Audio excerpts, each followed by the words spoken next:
Jesús está en este lugar. Por favor, cierra tus ojos, vamos a orar. Señor Jesús, gracias Dios por esta maravillosa noche. Gracias Dios por la bendición y la oportunidad de estar aquí y poder recibir, Señor, de ti, poder ser edificados, fortalecidos, Jesús. Te pedimos que si tú tienes algo para nosotros, Señor, tú puedas compartirlo e impactar nuestras vidas. No estamos aquí, Señor, para poder escuchar palabra de hombre, Señor, palabras persuasivas. Estamos en este lugar para alimentarnos de ti. Así que coloca expectativas santas, Señor, en nosotros. Expectativas, Señor, de recibir algo, Señor, directamente del centro de tu corazón. Gracias Dios por esta noche. Toma el control, Señor, y que sea una noche de bendición. En el nombre de Jesús, amén y amén. Dale un aplauso al Señor. Amén, gloria a Dios. Toma asiento, por favor. Bien. Queridos hermanos, yo me siento especialmente emocionado porque, bueno, es la primera vez que yo estoy predicando aquí por invitación de vuestro pastor. Espero que no sea la última.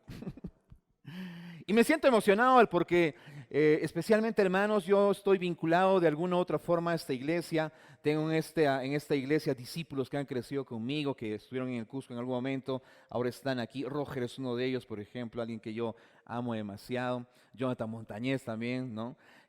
También tengo personas, amigos que han crecido conmigo. Gustavo está por ahí, está mi compañero de seminario, Pastor Hacho también. Y también, como bien lo dijo vuestro pastor en algún momento, él fue un padre espiritual para mí, es algo que yo honro demasiado y ahora es mi amigo. Me siento feliz porque realmente creo, hermanos, de que nuestras raíces están unidas. ¿Cuánto dicen amén? Probablemente no nos conozcamos hasta el día de hoy, pero las raíces, hermanos, están allí unidas. Me siento feliz y bendecido porque Dios me ha permitido llegar a una iglesia que como vuestro lema dice, ¿no? Es una iglesia que ama, ¿no es cierto? Pero mucho más importante que eso, es una iglesia amada del Señor. ¿Amén o no amén? Amén, hermanos. En esta noche yo voy a hablar acerca del tema de la identidad de un radical libre. Tiene que ver mucho con la conferencia que ahora se está desarrollando.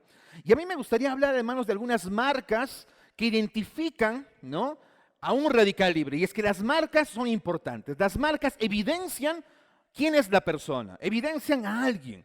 ¿Está bien? Las marcas son importantes. Dile a la persona que está a tu lado, las marcas son importantes. Hablando de marcas, ¿no? En el Cusco hay una festividad, que es en el mes de septiembre, que es la festividad de una virgen, ¿ya? Es la Virgen de Almudena, no sé si alguno de ustedes en algún momento ha llegado a estar en ese lugar. Y esta virgen es bastante particular, ¿ya?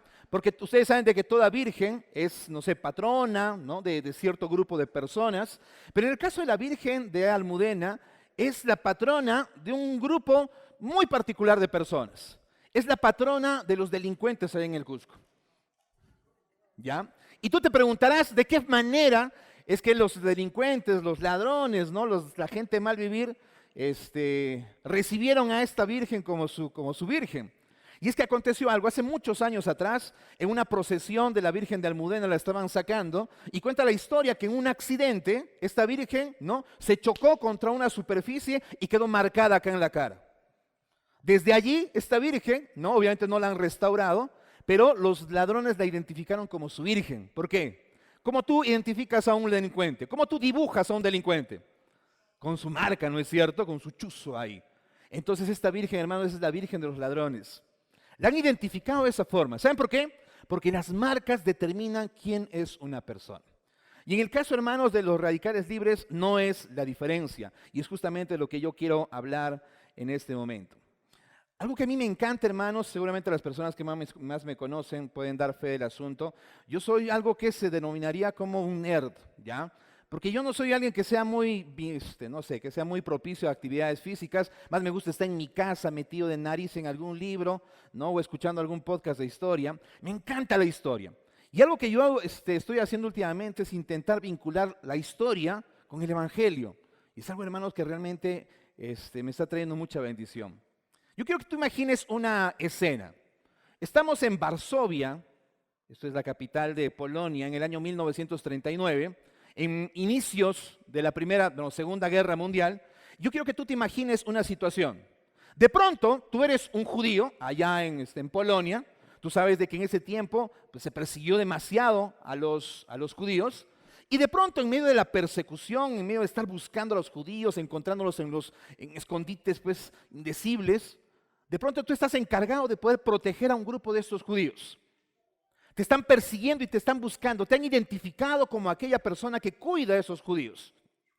Y de pronto alguien te comparte la noticia de que hay una persona que ha renunciado completamente al otro bando y se ha cambiado de posición. Es decir, antes estaba con los nazis y ahora está con los judíos. Imagínate que de pronto tú averiguas quién es esta persona y te dicen, sí, mira, ha hecho muchas cosas malas, pero de pronto ahora está con nosotros. Y cuando escuchas el nombre te caes de espaldas porque te dicen, este hombre es Adolf Hitler. ¿Cómo te sentirías tú? De pronto aquella persona que te estaba persiguiendo, aquella persona que estaba detrás tuyo para eliminarte, no solamente a ti, sino también a las personas que están a tu alrededor, a otros judíos como tú, ahora lo tienes que recibir. Y lo que acontece, hermanos, es que en ese momento la persona que estaba recibiendo este desafío, estaba recibiendo esta proposición, obviamente se siente, no sé, movido, se siente preocupado, porque no se trata de cualquier persona, se trata de alguien que hizo mucho daño. Hermanos, estoy hablando no del tiempo de la Segunda Guerra Mundial, sino yo quiero hablar de alguien, hermanos, que fue un radical libre en la Biblia, pero que no empezó bien. Estoy hablando de Saulo de Tarso. La Biblia dice entonces de que Saulo de Tarso llega hacia Damasco y que él había recibido ciertos permisos, había recopilado permisos para poder perseguir a la iglesia en ese lugar. Tenía toda la intención de encontrarlos y en el mejor de los casos poder matarlos por lo que él creía que estaban agrediendo a la fe correcta. De pronto dice la historia que cuando está llegando ahí a las puertas de Damasco, una aparición, una luz, no lo deslumbra, lo deja ciego y de pronto el Señor Jesús se presenta ante él. Hay un encuentro con el Señor Jesús, un encuentro que iba a cambiar su vida. De pronto él queda ciego y sigue una serie de instrucciones que lo llevan a estar dentro de ahí de la ciudad. Pero cuando estaba allí esperando recibir más instrucciones de parte de Dios, acontece algo. El mismo Dios que había hablado con Pablo dice que se traslada a poder hablar con otro discípulo y su nombre era Ananías. Y Ananías recibe el encargo y le dice, Ananías, hay una persona que está esperando que tú puedas ir y tú puedas orar por él. Pero esta persona es una persona muy especial, así que yo te pediría de que tú lo puedas tener en cuenta. No sé si me pueden ayudar, por favor, con el versículo. Vamos a Hechos 9:13 al 15. Yo quiero que tú percibas cuál fue la respuesta de parte de Ananías. Dice la Biblia, entonces Ananías respondió, Señor, he oído de muchos acerca de este hombre, cuántos males ha hecho a tus santos en Jerusalén. Y aún aquí tiene autoridad de los principales sacerdotes para prender a todos los que invocan tu nombre. Y el Señor le dijo, ve, porque instrumento escogido me es este para llevar mi nombre en la presencia de los gentiles y de reyes y de los hijos de Israel. La primera marca, hermanos, que caracteriza a un radical libre es que es el más improbable. Si en ese momento tú hubieras pensado en personas que puedan colaborar con la obra de Dios, que puedan llevar adelante ese desafío de parte de Dios, hubieras pensado en cualquier persona, menos en Pablo. Porque Pablo no solamente, hermanos, estaba en contra de lo que ellos creían, sino se había dispuesto, hermanos, a poder destruirlos. Era el más improbable. Y es que, hermanos, es interesante que Dios se plazca, es interesante que Dios a veces hasta se empecine en poder utilizar a aquellas personas que no son probables. ¿Y saben por qué lo hace, hermanos? Por una razón. Porque solamente alguien improbable tiene plena conciencia y revelación de que las cosas no funcionan por sus capacidades, sino todo funciona por Dios. Y es que eso es gracia.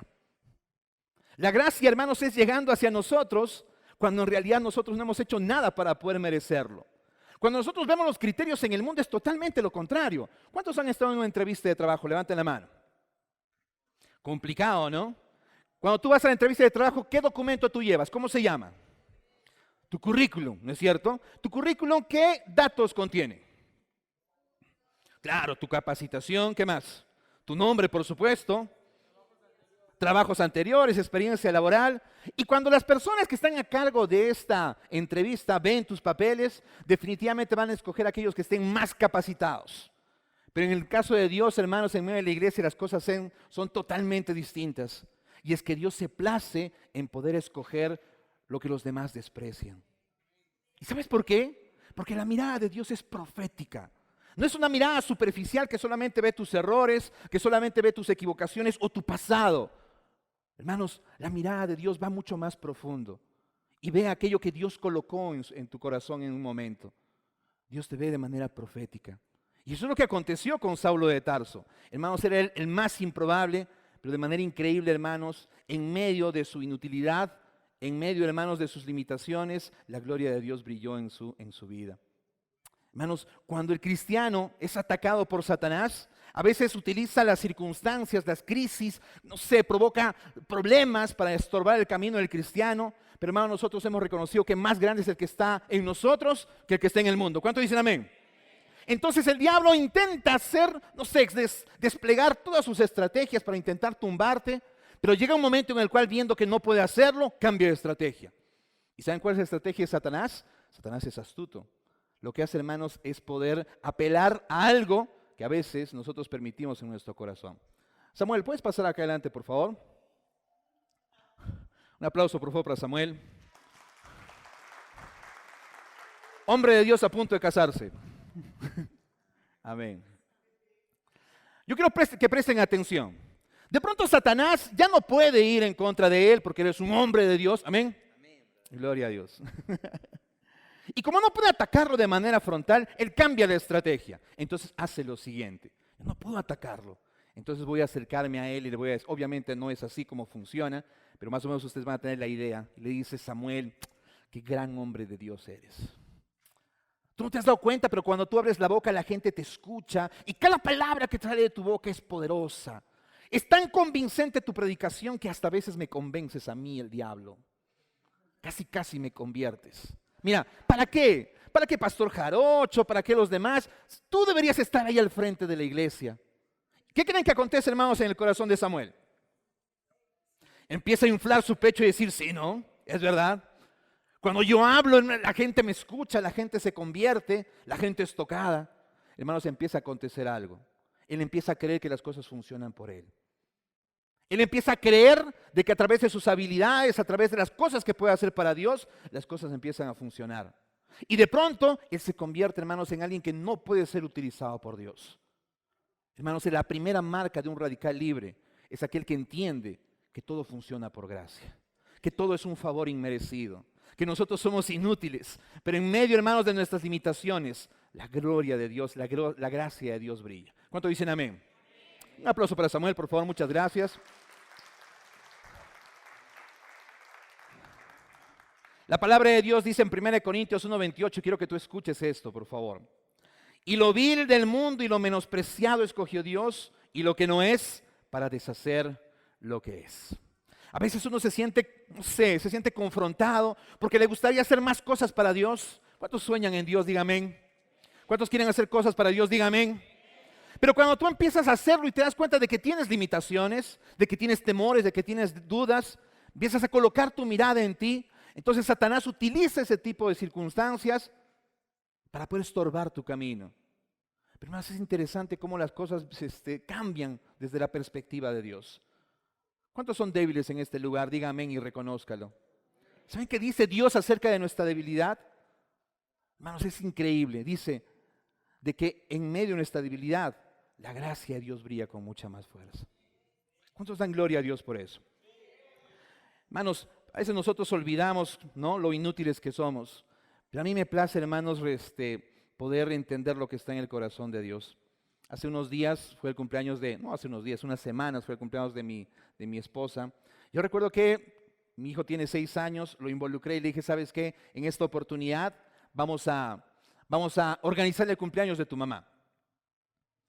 Sí, papi, vamos, estaba muy animado. Ya, hijo, entonces vamos a empezar a limpiar y organizar todo. Hermanos, sucedió seguramente lo que tú prevés. En vez de ayudarme, desordenó todo, rompió todo lo que yo había comprado para poder adornar mi casa. Pero al final, hermanos, me miró, yo lo abracé, lo felicité y le dije: gracias, hijo. Hermanos, él me miró con una felicidad tremenda en su corazón. ¿Pero por qué te estoy contando esta historia? Porque yo pienso que es más o menos la figura entre Dios y nosotros.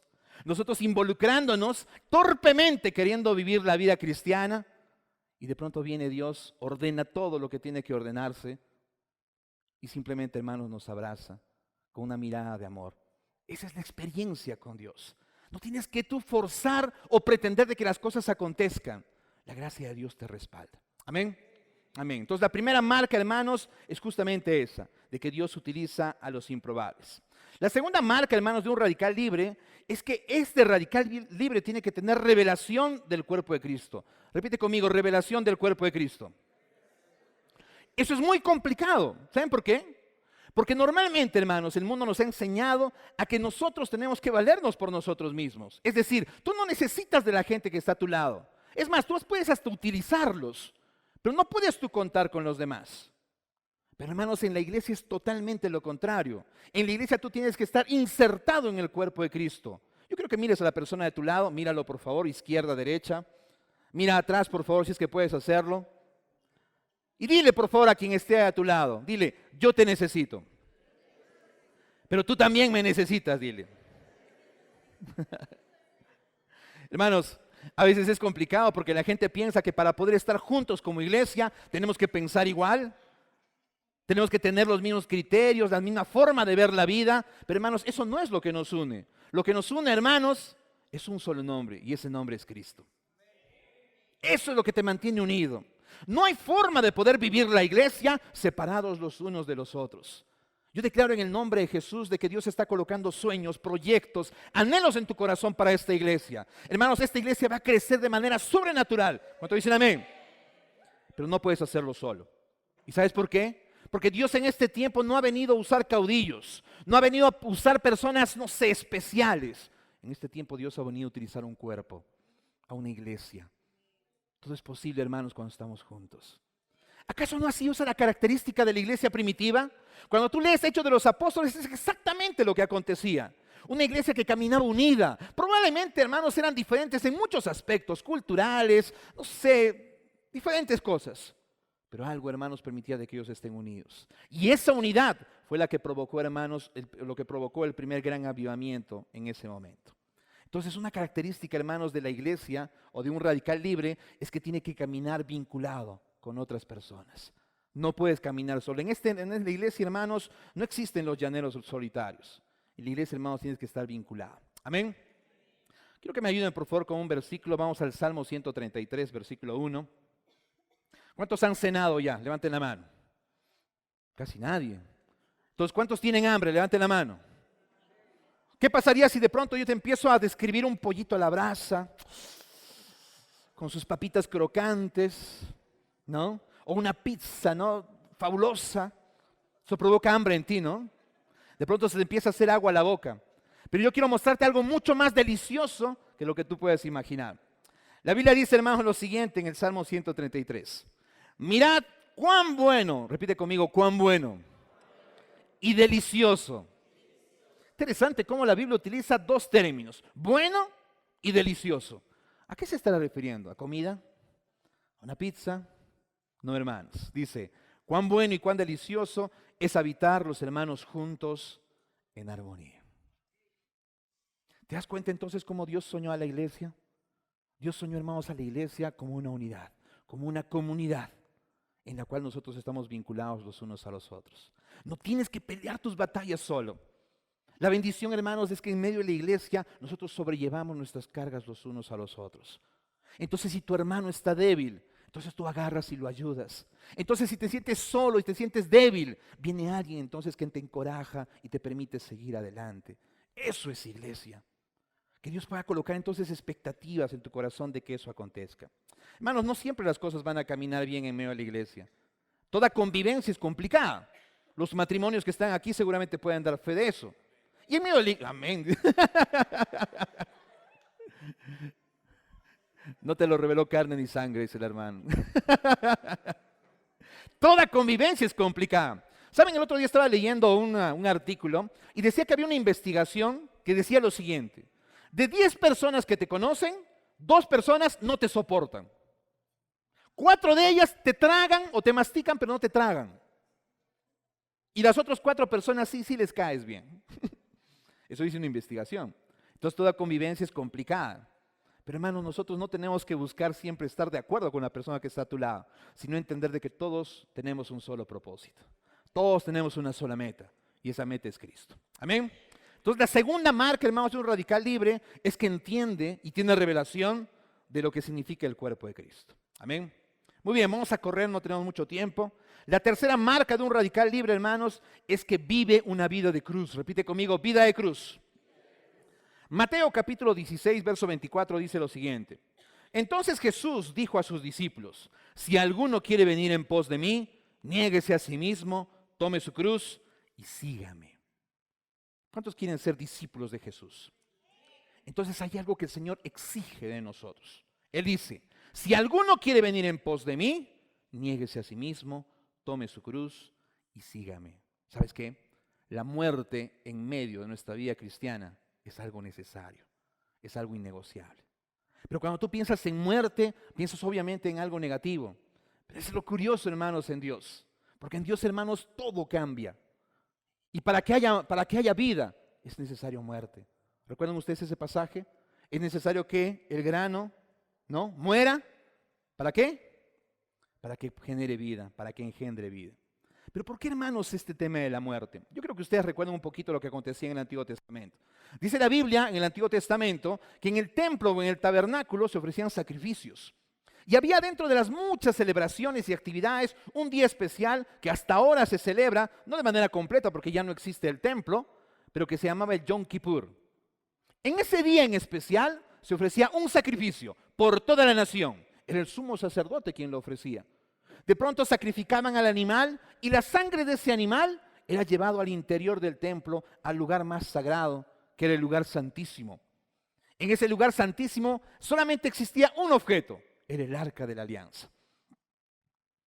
De pronto dice que el sumo sacerdote agarraba la sangre y la rociaba en el propiciatorio, no, que era la tapa que cubría el arca de la alianza, y lo que acontecía, hermanos, es que cuando Dios percibía el olor a muerte, la presencia de Dios se manifestaba en ese lugar. ¿Qué significa eso? Lo que significa, hermanos, es de que la muerte es necesaria. La muerte es necesaria, hermanos, en nuestra vida. ¿Por qué? Porque eso, hermanos, es lo que provoca que realmente la vida de Dios se manifieste en medio de nosotros. La muerte, hermanos, habla justamente de renuncia. Pero a diferencia, hermanos, de lo que el mundo puede considerar, la renuncia, hermanos, en medio de nosotros provoca bendición. ¿En un matrimonio acaso no acontece así?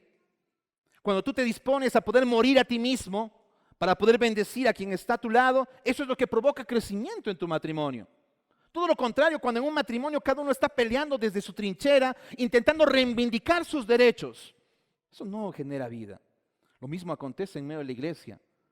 Si nosotros creemos que estamos aquí para poder brillar por encima de los demás, entonces créanme, hermanos, que nada va a acontecer. Pero cuando tú estés dispuesto a poder menguar para que los demás puedan vivir, entonces te vas a dar cuenta cómo la vida de Dios va a empezar, hermanos, a manifestarse. La Biblia dice en Gálatas capítulo 2, verso 20, con Cristo estoy juntamente crucificado, y ya no vivo yo, mas vive Cristo en mí. Y lo que ahora vivo en la carne, lo vivo en la fe del Hijo de Dios, el cual me amó y se entregó a sí mismo. ¿Saben qué significa, hermanos? Que cuando yo hablo acerca de muerte, estoy hablando acerca de una vida en la cual tú menguas para que Cristo empiece a brillar a través tuyo. ¿Cuántos tienen familiares que no son cristianos todavía? Dígame. ¿Y cuántos de esos familiares que tú tienes que todavía no son cristianos tienen todavía cierta resistencia? Has hecho mucho, pero no aconteció nada. ¿Alguien de ustedes? La palabra de Dios dice, hermanos, yo y mi casa seremos salvos. ¿Cuántos dicen? Creen esa palabra. Pero para que eso acontezca, es interesante. Cristo tiene que ser manifestado a través tuyo.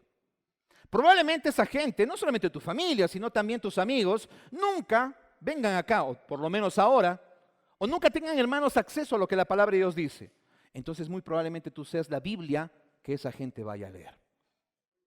¿Te das cuenta entonces? Cuán importante es que tú mengues para que Cristo, hermanos, se pueda evidenciar a través tuyo. Mucha gente, hermanos, no llega acá a la iglesia justamente, hermanos, porque nosotros no hemos cumplido con ese propósito. Con el propósito de poder mostrar a Cristo en vez de mostrarnos a nosotros mismos. Hay una historia, hermanos, que a mí me pasa de vueltas que es cierta. Dice de que un pastor, un conferencista, no recuerdo muy bien el nombre, dice de que él se fue a una conferencia al otro lado del mundo. Me parece que él era de Asia y se fue hasta Hawái a poder hacer una conferencia.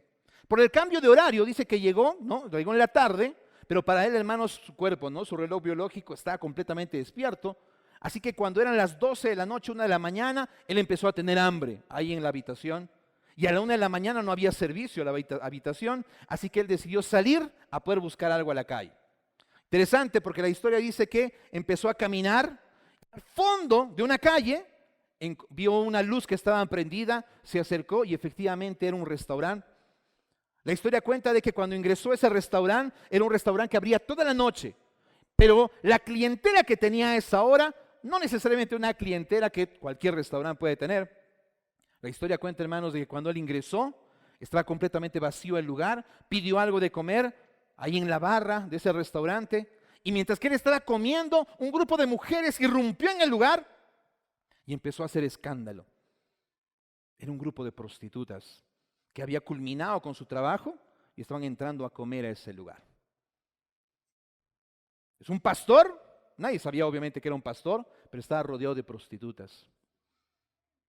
Dice que empezaron a hacer bulla, empezaron a hacer escándalo, pidieron comida y de pronto dice que en medio del bullicio una prostituta se sentó al lado del pastor y empezó a hablar casi para sí misma, porque las demás ni caso le hacían. Y decían a sus amigas, hoy día es mi cumpleaños, hoy día yo cumplo un año más de vida. Dice que una de sus compañeras la escuchó y le dijo, pero para nosotras eso no tiene validez. Y simplemente ella suspiró y no dijo más. Dice que ellas se fueron y ahí se quedó el pastor solo con aquella persona que estaba ahí atendiendo. Dice que el pastor se animó y le dijo, ¿estas mujeres vienen todos los días? Sí, vienen todos los días. ¿Qué te parece si para mañana nosotros organizamos una fiesta de cumpleaños para esta prostituta? Y agarró y dijo, ¿cómo? ¿Cómo es que te interesa? Tú no las conoces, no sabes quiénes son y de pronto quieres hacer una fiesta para ellas. Sí, quiero hacer una fiesta para ella porque es su cumpleaños. Dice que la historia ahí pasó y de pronto al día siguiente se organizó, llamaron a las amigas, compraron una torta, organizaron todo y cuando esta prostituta entró, de pronto empezaron a cantarle el feliz cumpleaños. Y la prostituta se quedó choqueada porque por primera vez en su vida alguien se había preocupado por ella. Dice que se acercó ahí donde estaba la torta, agarró la torta, sopló la vela y de pronto agarró y dijo, por favor, yo sé que esto no es normal, pero ¿será posible que yo me pueda llevar esta torta a mi casa? Porque es la primera vez en mi vida que alguien se dispone para poder, ¿no?, darme una torta de cumpleaños. No quiero destruirla, no quiero cortarla. Dice que agarró, se la llevó a su casa y le dijo, por favor, no se vayan, ahorita yo regreso. Y mientras que ella se iba a su casa para poder guardar su torta, dice que le empezaron a preguntar al pastor, ¿no?, ¿quién eres tú y con qué interés tú quisiste hacer todo esto? Y él les contó lo que él era y la razón por la cual él estaba en esa ciudad. Y de pronto dice que el encargado del restaurante le dijo, ¿tú eres pastor? ¿Qué clase de pastor eres? ¿Y en qué clase de iglesia tú pastoreas? Y dice que el pastor agarró y le dijo, yo congrego y pastoreo una iglesia que es capaz de hacerle una fiesta de cumpleaños a una prostituta a las 3 de la mañana. Y dice que él lo miró, sorprendido, y le dijo, yo quiero ir a esa iglesia. ¿Por qué te estoy contando esta historia? Porque, hermanos, a veces estamos muy interesados en poder exponer nuestras capacidades, exponernos lo intensos que somos o espirituales, cuando en realidad, hermanos, un radical libre lo que tendría que hacer es reflejar lo que Cristo simplemente es. El amor, hermanos, que Él mostró por la humanidad. ¿Cuántos hermanos cuando están ahí en la calle y de pronto es de noche y ven ahí la luna que está brillando en el cielo, se sienten conmovidos y hasta los románticos pueden suspirar? ¿Algunos de ustedes? Pero ustedes han percibido, hermanos, que lo que ven ustedes allá arriba realmente no es la luz de la luna. La luna, hermanos, refleja o puede expresar luz. ¿Es así como funciona? No es así, no es cierto. ¿A quién le pertenece esa luz? Le pertenece al sol. Lo que hace la luna entonces simplemente es reflejar la luz de alguien más. Nosotros como cristianos y radicales libres simplemente expresamos la gloria de Dios, que no nos pertenece, le pertenece a Él. Amén, hermanos. Dale gloria a Dios ahí donde estás.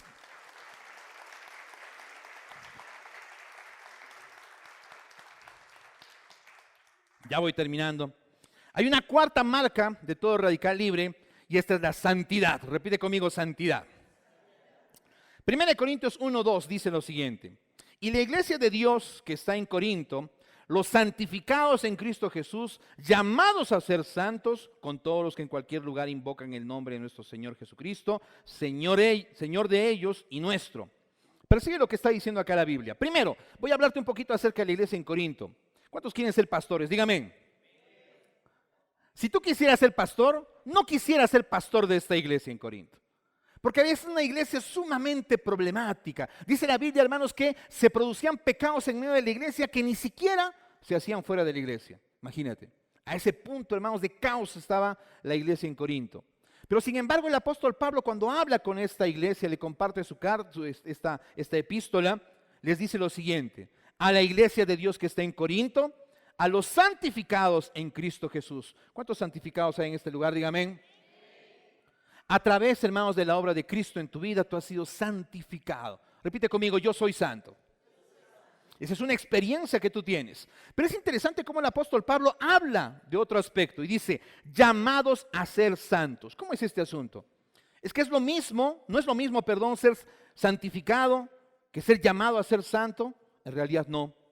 Porque lo primero es algo que tú, hermanos, recibes cuando tú naces de nuevo. Es algo nominal. Es una posición que tú has recibido por aquello que Cristo ha hecho en tu vida. Pero lo segundo tiene que ver, hermanos, con algo que es experimental.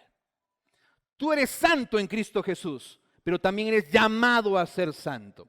Pero acá hay un pequeño problema, y es que la santidad se ha entendido de forma equivocada. Muchos han creído que la santidad es no cometer pecados que los demás cometen, es no fornicar, es no robar, es no mentir, es no cometer adulterio. Pero hermanos, ese no es un concepto correcto acerca de santidad. Santidad es ser separado para un fin exclusivo. Por eso eres tú santo. ¿Cuántos han pecado hoy día? Levanten la mano. Y si no levantas tu mano, acabas de pecar porque es mentiroso.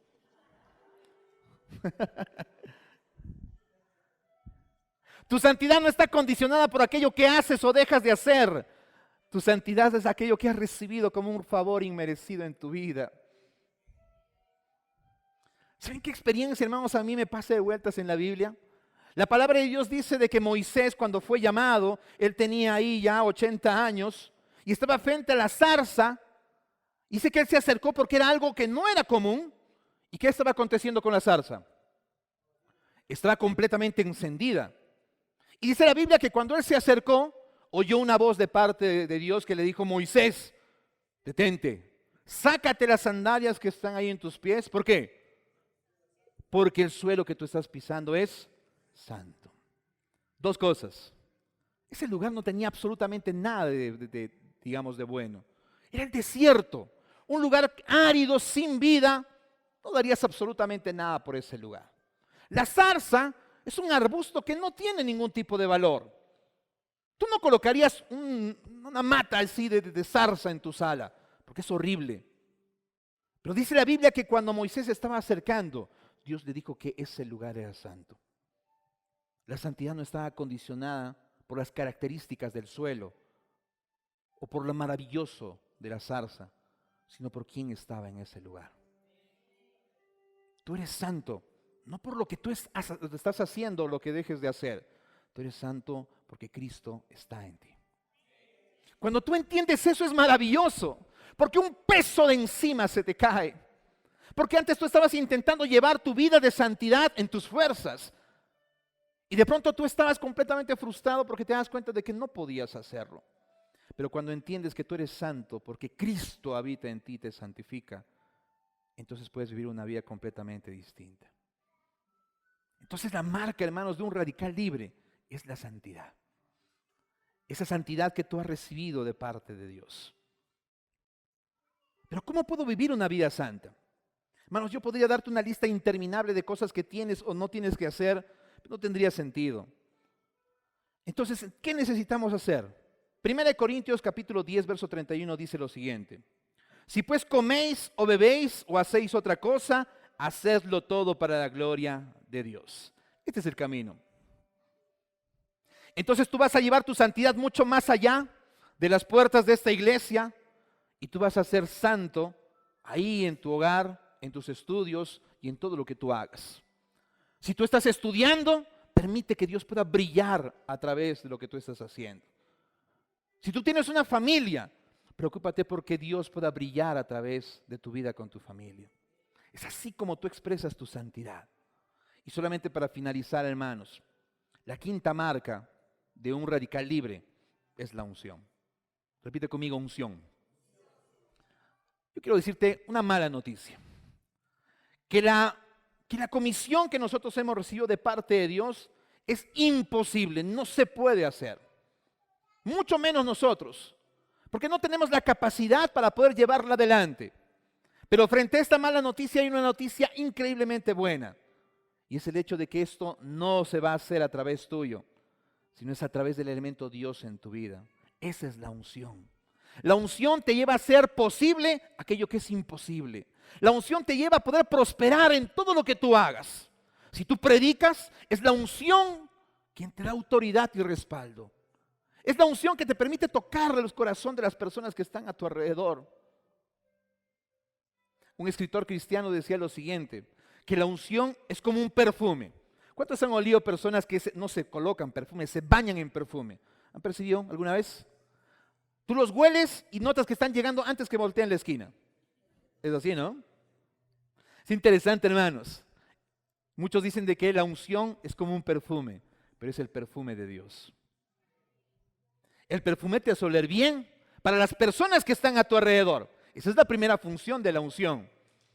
La unción te da respaldo para hacer el trabajo que tú estás realizando. Y la segunda función de la unción tiene que ver con Dios. En mi caso, hermanos, cuando yo uso perfume, yo lo hago, hermanos, para poder agradar a mi esposa. Pero me es inevitable, obviamente, que la gente pueda oler mi perfume. Pero yo me pongo perfume para poder agradar a mi esposa. Y en el caso de la unción, te sirve para poder influenciar, para poder trabajar, para desenvolverte con la gente que está a tu alrededor, pero también te sirve con tu relación con Dios. ¿Cuántos quieren recibir de Dios esta noche? Quiero que te pongas de pie ahí donde estás, por favor.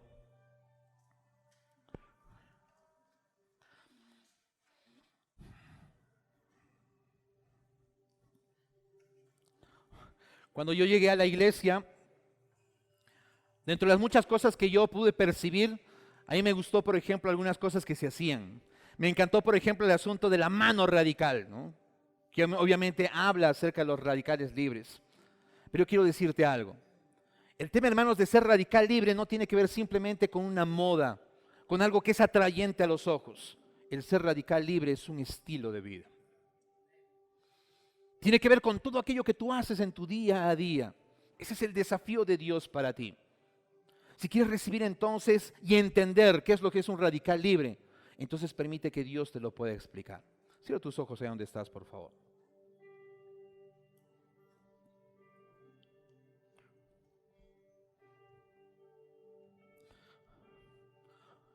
Si yo empiezo a mencionar a algunas personas, por ejemplo, hablo acerca de Pablo, hablo acerca de Juan, hablo acerca de Pedro, probablemente tú empieces a relacionarlo con algunos aspectos de su vida, aquellos que se describen en la palabra.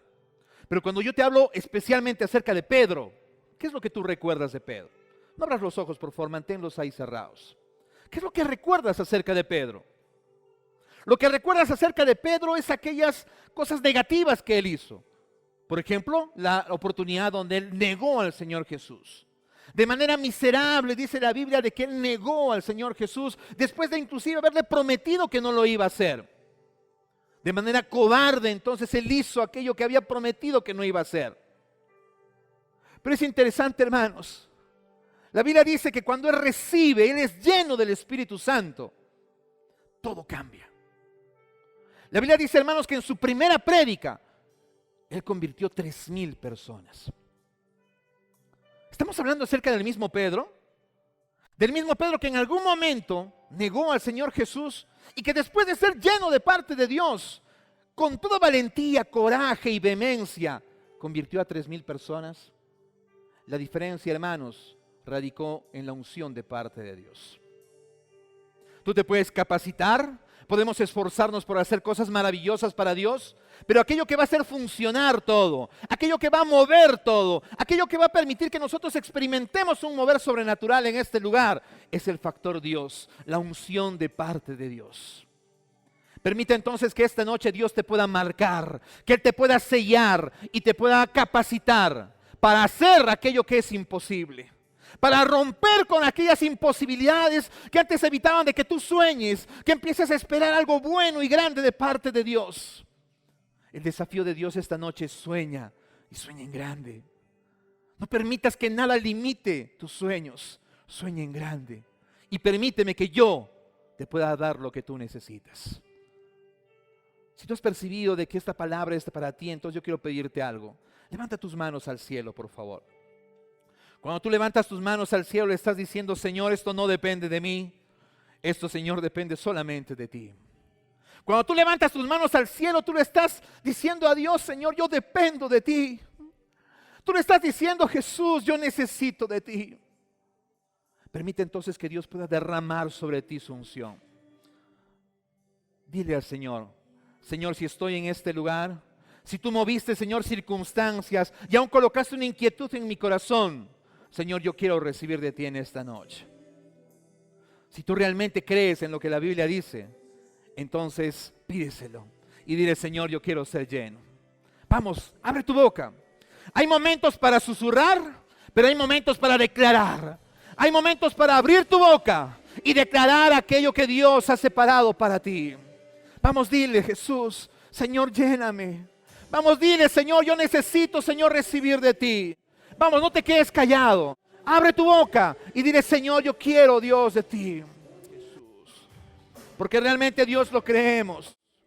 Porque realmente, Señor, estamos convencidos, Dios, que todo lo que necesitamos, Señor, ya lo hemos recibido, Señor, de ti. Porque realmente, Señor, estamos convencidos de que tu gracia, Señor, es la provisión completa para nuestras vidas. Porque realmente estamos convencidos, oh Dios, de que tú estás en este lugar. Vamos, iglesia de Dios, levanta tu voz y dile, Señor, yo quiero más. Vamos, levanta tu voz y dile, yo quiero más. Quiero que me escuches, por favor. La Biblia cuenta una experiencia en el Antiguo Testamento en la cual una viuda estaba en serios problemas. Esta viuda estaba a punto de perder a sus hijos porque su marido ya muerto había dejado deudas.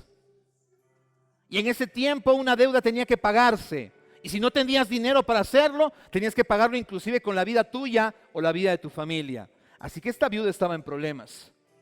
De pronto dice la palabra que el profeta aparece en ese lugar y le hace una pregunta. La pregunta es, mujer, ¿qué tienes en tu casa? La respuesta de la mujer a mí me impresiona porque le dice, no tengo nada, solamente un poco de aceite. Quiero que percibas esto. Para la mujer, el aceite era nada. Ese poco que tenía era nada. ¿Acaso no acontece lo mismo con nosotros en algunas oportunidades? De pronto Dios te dice, sígueme, sírveme. Y tú le dices, Señor, pero no tengo nada. Solamente tengo lo que es mi vida. A veces piensas que es pequeño, pero eso pequeño en las manos de Dios es capaz de obrar milagros. Solamente necesitas entregarlo a Él. Una vez que la mujer se dispone, entonces el profeta le manda que traigan depósitos, trae vasijas, trae lugares donde puedas tú recabar el aceite. Sus hijos van, consiguen todas estas vasijas y dice que el milagro empieza a acontecer. Ese poco de aceite empezó a fluir, empezó a fluir y empezó a fluir. Y empezaron a llenarse todas las vasijas que tenían ahí disponibles. Yo quiero hacerte una pregunta. ¿En qué momento el aceite dejó de fluir? ¿En qué momento? Dejó de fluir cuando ya no habían más vasijas. ¿Qué hubiera pasado, hermanos, si de pronto seguían trayendo vasijas y seguían trayendo vasijas? El aceite sería fluyendo hasta el día de hoy. El problema no es el aceite. El problema no es la unción. El problema somos nosotros. Nosotros somos esas vasijas. Que a veces consideramos nuestras propias capacidades, aquello que podemos hacer para Dios. Y eso es una limitación para que Dios fluya. Pero cuando tú entiendes que la fuente es inagotable, entonces la unción fluye y fluye y fluye. Yo quiero declarar de manera profética en tu vida en esta noche. Dios no solamente te va a usar, sino Dios va a brillar a través tuyo. No te estoy diciendo esto para emocionarte, porque si quisiera emocionarte apelaría a cosas que tú tienes, apelaría a tus capacidades. Te estoy diciendo esto porque está en el centro del corazón de Dios. La unción de Dios está contigo. Y si tú lo crees, entonces eso es un terreno fértil para que el milagro acontezca y para que la unción de Dios fluya a través de tu vida, para que lo sobrenatural de Dios empiece a acontecer. Y eso, hermanos, no responde a una casualidad, porque Dios es un Dios de propósitos. Y si Dios permitió de que tú escuches esto esta noche, es porque Dios quiere hacer algo en este lugar. La unción de Dios está en esta iglesia. ¿Cuánto dicen amén? Y tú eres parte de esa iglesia. ¿Cuánto dicen amén? Entonces levanta tus manos y con fe declara conmigo y dile: Señor, yo soy esa vasija. Que fluya, Dios, que fluya, Señor. Vamos, díselo. Levanta tu voz, levanta tu voz, levanta tu voz.